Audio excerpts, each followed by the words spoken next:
এই গল্প শুধু প্রেমের নয়, এই গল্প টিকে থাকার।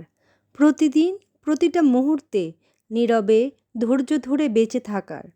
একটা মেয়ে বড় হয় কত নিয়ম, কত ভয়, কত না বলার ভেতর দিয়ে। তা আমরা সবাই জানি, তবু প্রতিদিনই যেন ভুলে যায়। সমাজ যাকে নীরব থাকতে শেখায়, সেই যখন কথা বলে তখন জন্ম নেয় এক নতুন ভাষা। সে ভাষা সহজ নয়, কিন্তু সত্য। ভালোবাসা এখানে শুধু আবেগ নয়, প্রতিবাদ। এখানে শুধু রাগ নয়, অপমান আর আত্মসম্মান মিলেমিশে তৈরি হয় এক নারীর জীবনের গল্প।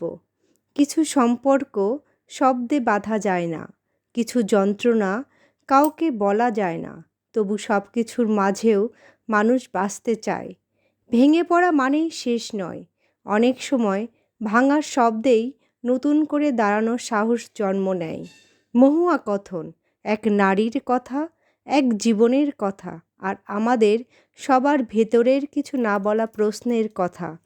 এই উপন্যাস সব প্রশ্নের উত্তর দেয় না, কিন্তু প্রশ্ন করতে শেখায়। মহুয়া কথন, কারণ কিছু গল্প বলা জরুরি, আর কিছু নীরবতা ভাঙা দরকার। মহুয়া কথন 649, 650 বাংলার প্রকাশন স্টলে পাওয়া যাচ্ছে।